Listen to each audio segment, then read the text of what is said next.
우리 앞뒤 좌우 인사하겠습니다. 은혜 많이 받으세요. 인사하겠습니다. 오늘 말씀 제목은 베냐민 내전 첫 번째입니다. 오늘 본문 가지고 고민을 많이 했습니다. 가장 끔찍한 본문이기 때문에 하지 말고 그냥 가장 은혜로운 신약 말씀 할까 하다가 이왕 사사기 끝내기로 마음을 먹어서 오늘 말씀을 준비했습니다. 사사기 이제 19장에서 마지막 장이 21장인데 19장, 20장, 21장은 베냐민 내전에 대한 이야기를 기록하고 있습니다. 우리가 창세기 기록된 소돔과 고모라 다들 알지 않습니까? 창세기의 가장 타락한 도시자, 타락한 지역이었던 소돔과 고모라와 똑같은 곳이 오늘 본문에 등장한 베냐민 지파, 베냐민 지역입니다. 소돔과 고모라 그리고 베냐민 지파의 시대를 가리켜 우리는 흔히들 말세라고 표현합니다. 정말 소돔과 고모라 그리고 베냐민은 말세 같은 시대였습니다. 지금 우리가 사는 시대도 제가 뉴스를 볼 때만 느끼는데 점점 말세가 가까워지는 것 같습니다.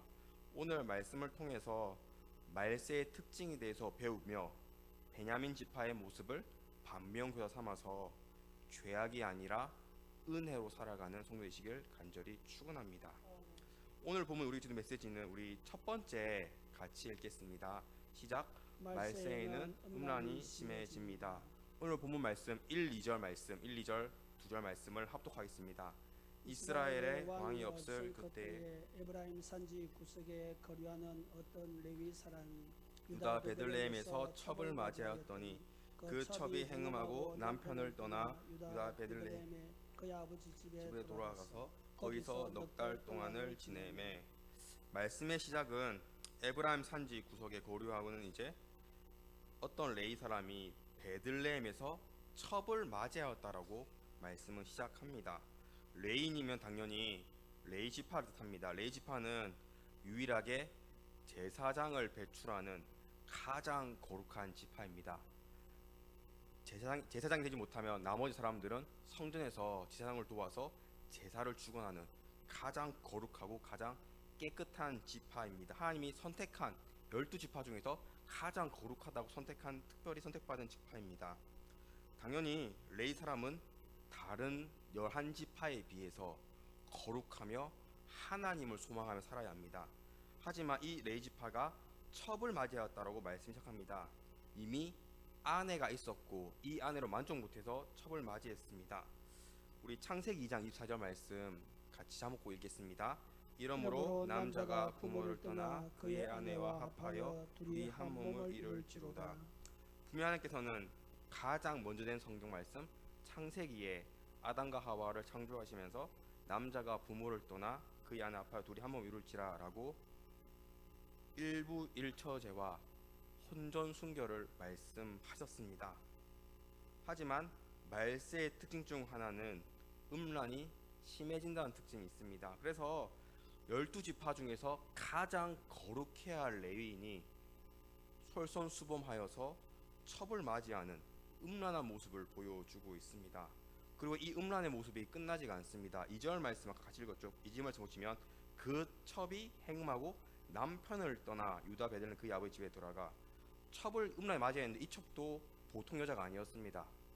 첩을 맞이했는데 행음했다로 되어 있습니다. 즉 우리나라 말 표현하면 불륜, 다른 말로는 외도를 저질렀습니다. 그래서 이 외도가 들켰기에 이 첩이 남편을 떠나 아버지 집으로 도망을 쳤습니다. 그래서 레위인은 어떻게 할까 하다가 결국 아내를 데리고 오자라고 말씀이 시작합니다. 사랑하는 국민들, 말세의 특징 중 하나는 세상이 점점 더 음란해진다라는 특징이 있습니다. 특히 우리나라는 제가 지금도 기억하고 있는데 정확히 알고 있는데 제가 2015년도에 신대원 1학년이었습니다. 그때 뉴스에 크게 나왔던 것 중 하나가 바로 간통죄가 2015년도에 제가 신대원 1학년 때 폐지되었습니다. 만약 어떤 남편이 어떤 아내가 오늘 이 레위인 첩처럼 불륜을 저질러도 행음을 해도 다른 말로 상간이라고 하잖아요. 상간자가 되어도 더 이상 우리나라는 재판하지 않습니다. 형사처벌하지 않습니다. 딱 하나 민사만 할 수 있습니다. 민사가 뭡니까? 결국 벌금 또는 위자료밖에 받지 못합니다. 그래서 악한 사람들은 이걸 악용합니다. 어제 신문에 연예 신문 좀 보신 분들은 봤을지 모르겠는데 어제 이제 연예 신문 나온 건데 인터넷 방송하는 유지인이라는 여자 BJ가 있습니다. 저도 처음 봤는데 이 여자 BJ가 어제 유부남과 불륜 주제다 걸렸습니다. 그런데 방송에 나와서 내가 사람 죽였냐? 한국은 간통죄가 폐지돼서 난 죄인이 아니다. 그 아내한테 벌금 주고 끝내겠다라고 했습니다. 그래서 그 아내가 사과해라라고 해도 나는 죄를 안 질렀다. 돈 받고 떨어져라라고 했다. 해서 이게 크게 기사에 실렸습니다. 이미 세상 사람들은 간통죄가 폐지된 이후 약 10년쯤 됐죠. 이제 감옥에 안 간다는 걸 알고 있습니다. 재판받지 않는 걸 알고 있습니다. 고작 민사로 끝난 걸 알고 있습니다. 그래서 돈 많은 사람들이나 여유 있는 사람들은 자기 마음껏 속욕을 해소하고 걸려도 그냥 벌금으로 많아봤자 100만 원, 정말 맞아 500만 원에 끝난다고 합니다. 이걸로 끝이 난다라고 합니다. 말세가 될수록 이 음란 문제가 점점 시작됩니다. 꼭 TV에 오는 연예인, 정치인 외에도 우리 주변만 되돌아봐도 뭐 내 친구나 내 고향 사람이나 내 직장 동료 중에 어떤 사람도 반드시 음란한 모습을 우리는 발견하게 됩니다. 특히 작년 이제 질병관리청에서 보고했는데 우리나라는 성병 매년 10%씩 증가하고 있다라고 합니다. 왜 그런지 저도 찾아봤는데 의사들 말입니다. 제 건 아니고 피임을 해도 성병이 옮는다라는 것입니다. 왜냐하면 성병이 꼭 피임이 아니라 입술로도 옮기기 때문이라고 합니다. 그래서 우리나라뿐만 아니라 전 세계적으로도 지금 성병이 계속 증가하고 있다라고 합니다. 특히 더 많을 것인데 질병관리청 볼 때는 부끄러워서 숨긴다라고 하죠. 그래서 아마 더 많을 거라고 보고 있습니다. 또 음란 시대가 되면 음란이 증가하면 또 등장하는 문제 중 하나가 다들 아시는 뉴스에 매번 나오는 저출산 문제입니다. 저출산이라고 하면 뭐 다들 경제 때문에 먹고 살기면 저출산이라고 하지만 사실은 저출산이라서 혼인율을 당연히 감소하는데 반대로 동거율은 증가한다라고 합니다. 정말 돈 때문에 내가 결혼 못하겠고 내가 애를 못 낳겠으면 동거율도 존재하지 않아야 하는데 동거율은 증가하고 혼인율은 감소한다라고 합니다.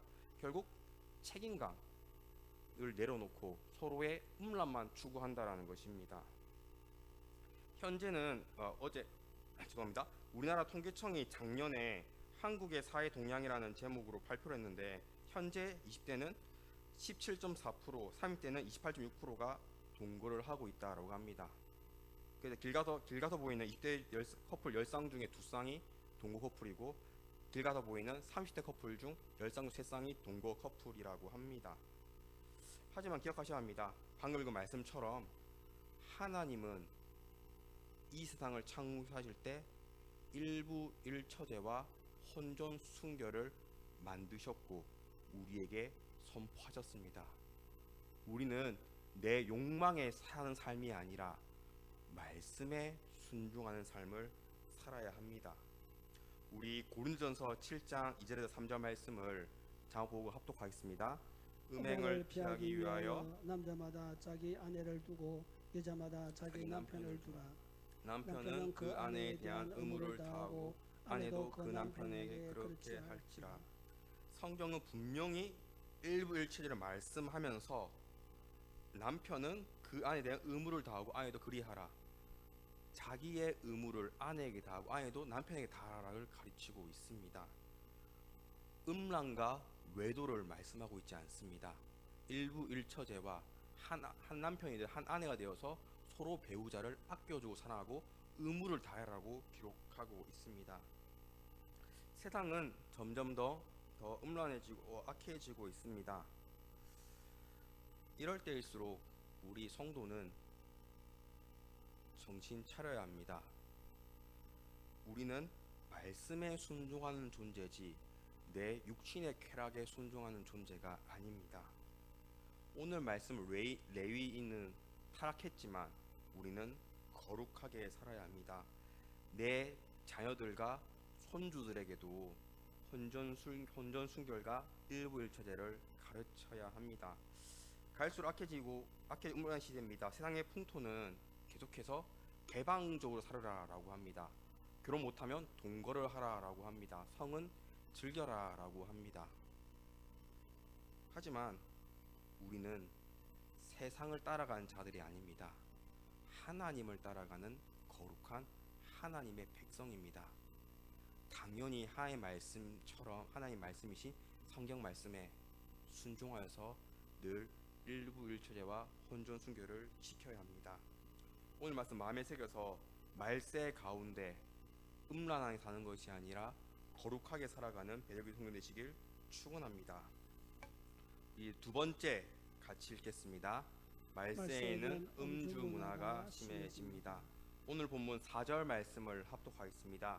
그의 장인 곧 그 여자의 아버지가 그를 머물게 하매 그가 3일 동안 그와 함께 머물며 먹고 마시며 거기서 유숙하다가 레이 남편이 행음에서 도망간 아내를 찾으러 장인어른 집으로 갔습니다. 장인어른은 이제 3절 말씀 보면 그 여자에게 다정하게 말하고 라고 되어 있습니다. 불륜 저지른 자신의 딸을, 자신의 아내를 이 레이 남편은 혼내지 않았습니다. 다정하게 말하면서 다시 같이 살자라고 합니다. 그래서 장인어른은 얼마나 기뻤을까요? 그래서 이때부터 음주 파티가, 술 파티가 시작됩니다. 방금의 사전 말씀은 무려 3일 동안 밤낮으로 먹고 마셨다라고 합니다. 당연히 물이 아니라 술을 뜻합니다. 3일 밤낮으로 술 마시면 즐깁니다. 여기서 끝나지 않습니다.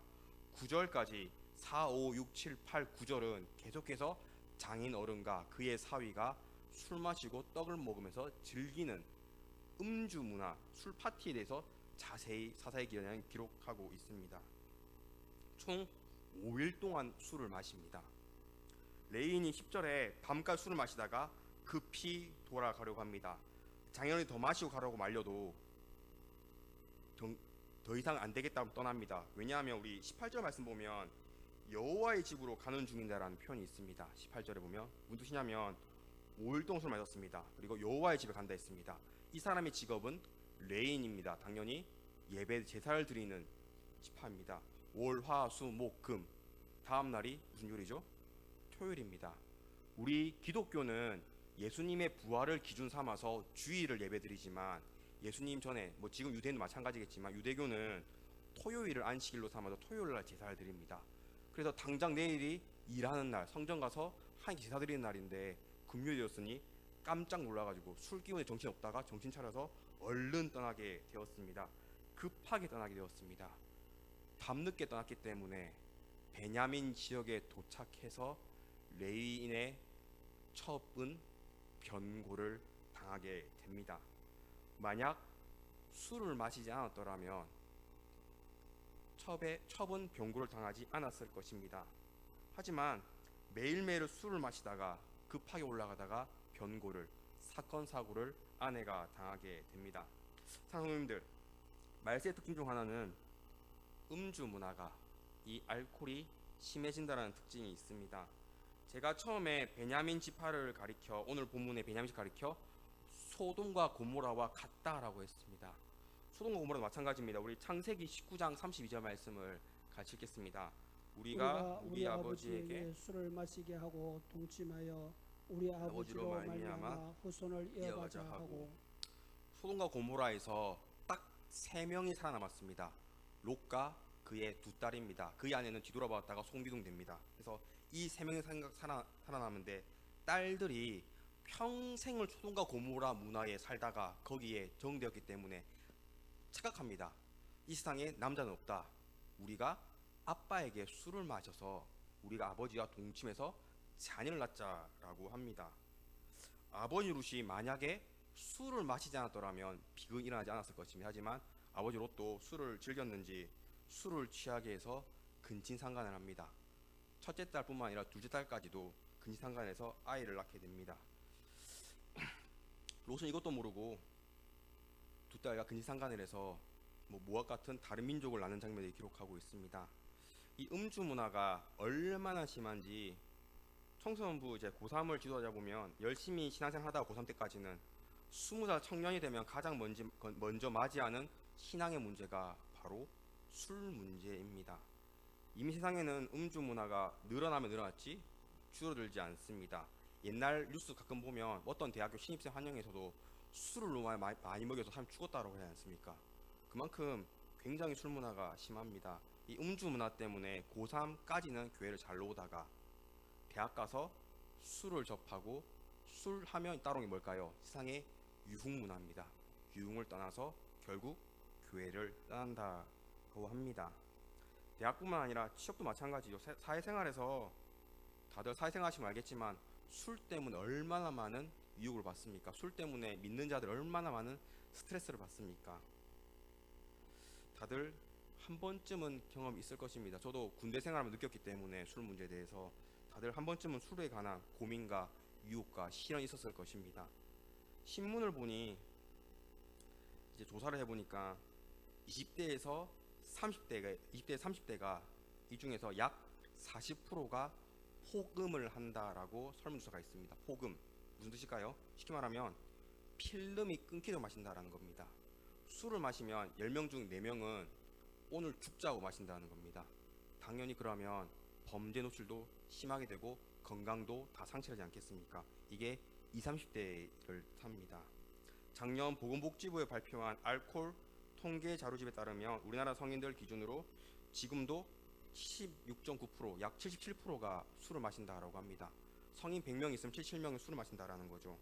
게다가 술을 마셔본 적 있는가에 대한 답변으로 성인 90.9%가 술을 마셔봤다라고 대답했습니다. 더 문제는 고등학생 기준으로는 19.5%, 약 20%가 술을 마신다라고 합니다.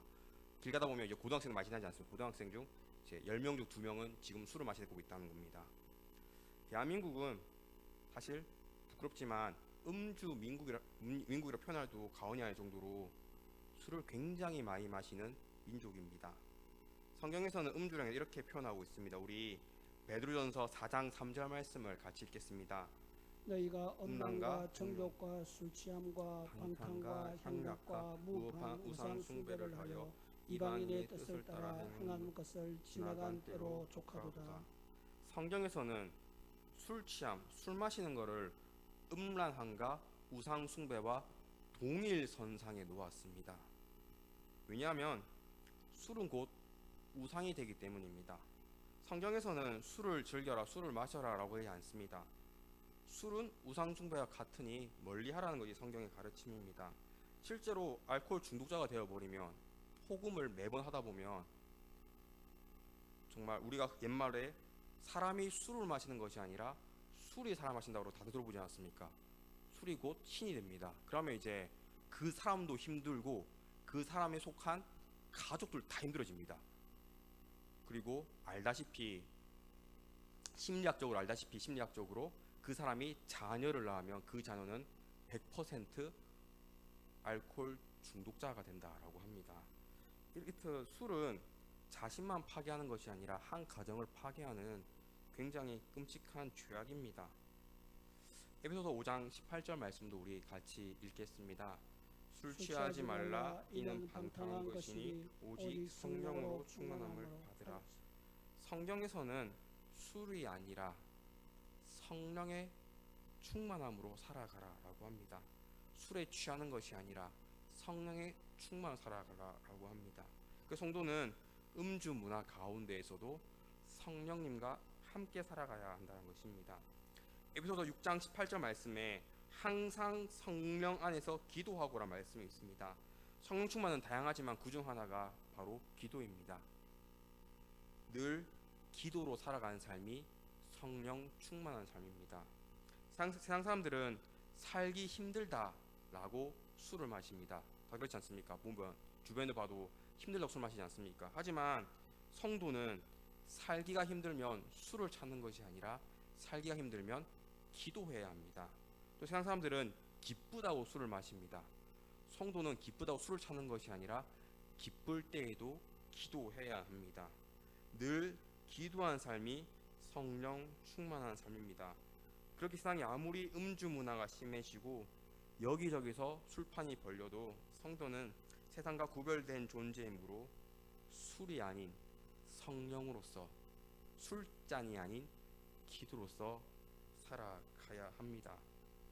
청소년부, 청년부 문제 이제 사역하다 보면 반드시 이제 술 문제를 이제 아이들에게 고백하고 듣게 됩니다. 굉장히 좀 심합니다. 그 가운데 뭐 할 말이 뭐 있겠습니까? 그냥 말씀 가르쳐주고 같이 기도하고 술 마시지 말자라고 할 뿐입니다. 이게 참 쉽지가 않습니다. 교회에서 한 역할은 한계가 있습니다.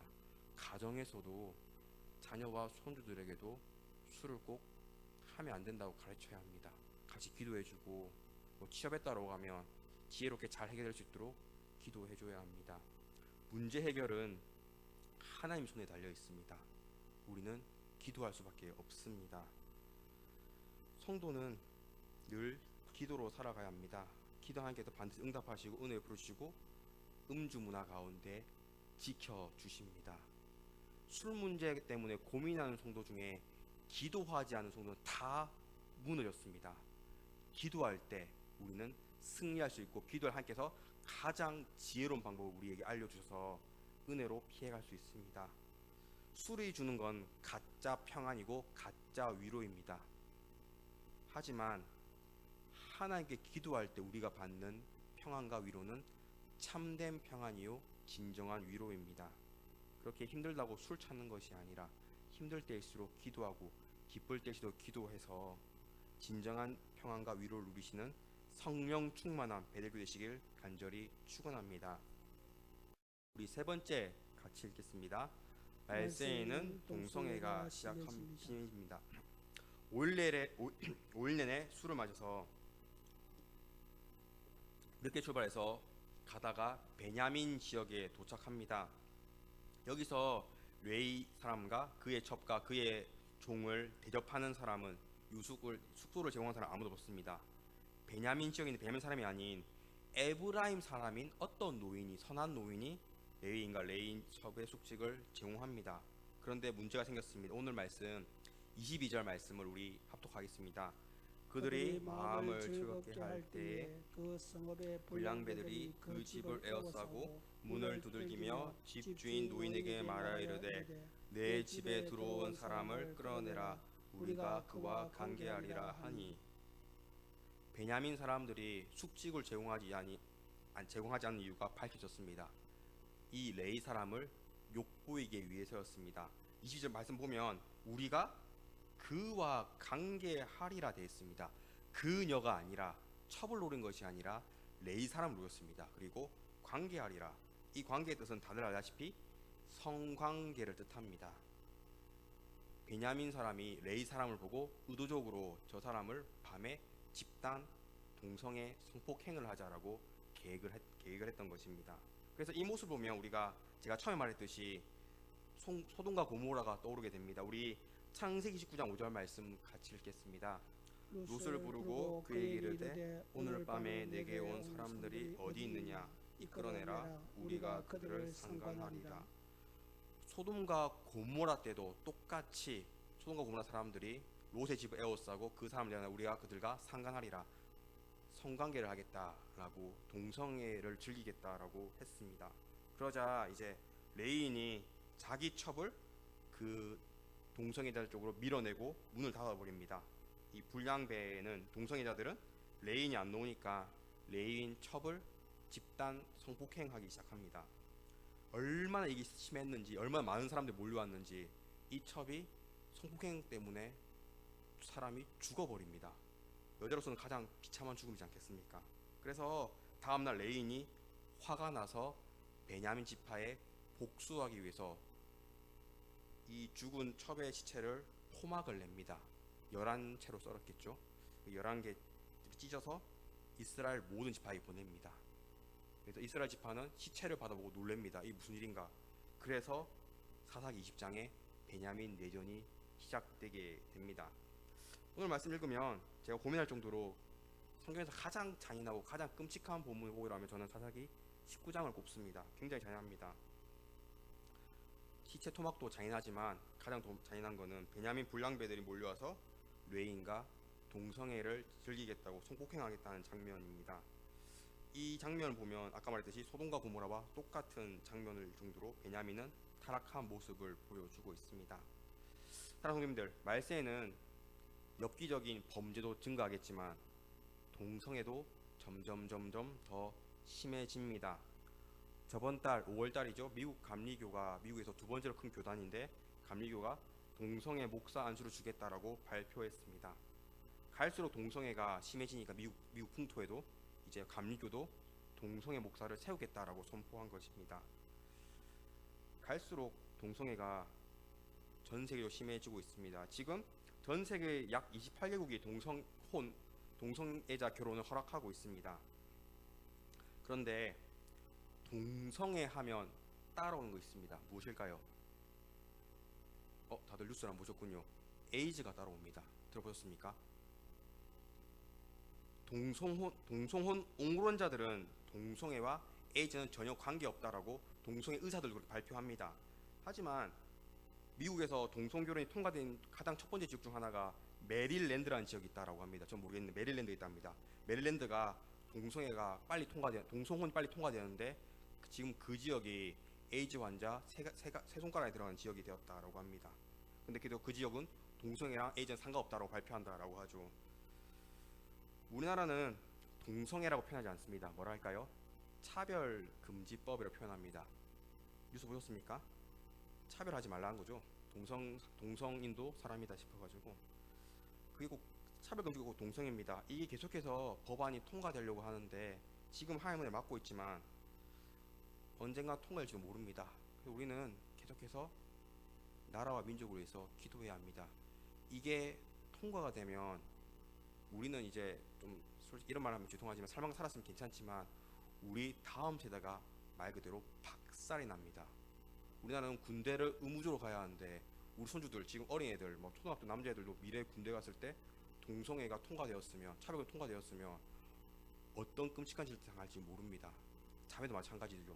여초 사회라고 이제 간호사 모임이라든지 이런 곳에서 동성혼이 통과되면 어떤 끔찍한 일을 당할지 모릅니다. 그래서 우리는 차별금지법에 관심 가지고 늘 기도해야 합니다. 레위기 20장 13절 말씀 우리 같이 읽겠습니다. 누구든지 여인과 동침하듯 남자와 동침하면 둘 다 가증한 일을 행함인지 반드시 죽일지니 자기의 피가 자기에게로 돌아가리라. 성경에서는 동성애가 얼마나 큰 죄악인지 보통 죄를 지으면 회개의 기회를 주지 않습니까? 하나님께서 예수님께서 회개가 아니라 죽여라라고 레위 말씀을 기록하고 있습니다. 그만큼 동성애를 끊어버리라는 뜻이죠. 강하게. 동성애는 성경의 가르침 하나님의 말씀은 절대로 타협할 수가 없습니다. 하나님은 아담과 하와를 만드셨지 아담과 아담을 또는 하와와 하와를 만들지 않았습니다. 그래서 동성애는 하나님의 창조 섭리를 거스르는 죄악입니다. 동성애를 인정한다는 것은 가끔 뉴스 보면 동성애 인정하는 목사 나와서 막 설치는데 그런 거 보면 이건 하나님의 뜻이 아니라 사탄의 뜻입니다. 이렇게 말세가 현재 시대에 점점 동성애가 심해져도 우리는 속아 넘어가서 안 됩니다. 그 취향의 차이지라고 생각해서 안 됩니다. 죄악입니다. 그리고 동성애가 통과되면 방금 말한 것처럼 우리 다음 세대들이 고통받고 또 말했듯이 에이즈가 넘치게 됩니다. 결국 나라가 힘들어지게 됩니다. 말세에는 정리하자면 음란이 심해지고 술이 심해지고 동성애가 심해지는 타락한 인간의 모습을 보여줍니다. 그럴 때 성도는 세상의 풍토를 따르는 것이 아니라 우리 디모데전서 4장 5절 말씀을 같이 읽겠습니다. 하나님의 말씀과 기도로 거룩하여집니다. 하나님의 말씀과 기도로 거룩하게 살아가야 합니다. 오늘 레위 모습은 그 어디에도 말씀과 기도로 거룩하는 모습이 없습니다. 음란했고 술에 취했고 그의 첩을 밀어서 죽게 만든 자였습니다. 우리는 거룩하게 살아야 합니다. 오늘 1절 말씀 보시면 말씀 시작은 이스라엘의 왕이 없을 그때라고 되어 있습니다. 제가 전에 설교했듯이 이스라엘 왕이 없을 때 이것이 사사기를 관통하는 핵심 주제라고 했습니다. 이스라엘 사람에게 왕은 하나님이 아니라 각자 자기 자신이 왕이 되어서 음란했고 술을 즐겼고 동성애를 행했다라는 것입니다. 하지만 성도님들, 사람은 내 자신이 왕이 아닙니다. 하나님이 나의 왕이 되어 주심이고 하나님이 나의 왕이 되십니다. 그래서 성도는 나를 위해 사는 것이 아니라 하나님을 위해서 살아야 합니다. 그렇게 성도는 하나님의 백성의 성도는 왕이신 하나님을 위해서 늘 말씀과 기도로 거룩하게 살아가야 합니다. 그리하면 왕이 백성을 책임지고 지켜주듯이 아무리 세상이 악하고 힘들어져도 하나님께서 우리 참된 거룩한 성도를 지켜주시고 책임져 주시고 도와주십니다. 이 시간 우리 오늘 기도하기 위해 모였습니다. 악한 문화에 물드는 것이 아니라 말씀과 기도로 거룩한 삶을 살아야 합니다. 또한 많은 기도 제목 있겠죠. 뭐 나를 위한 기도 제목, 가정과 자녀를 위한 기도 제목, 많은 기도 있겠지만 우리나라와 민족을 위해서 기도하셔야 합니다. 정말 차별금지법 통과되면 나라가 무너질 수도 있습니다. 그래서 오늘 말씀 마음에 새겨서 왕 대신 하나님만 섬기고 세상과 다르게 거룩하게 살아가는 배도 되시길 간절히 축원합니다.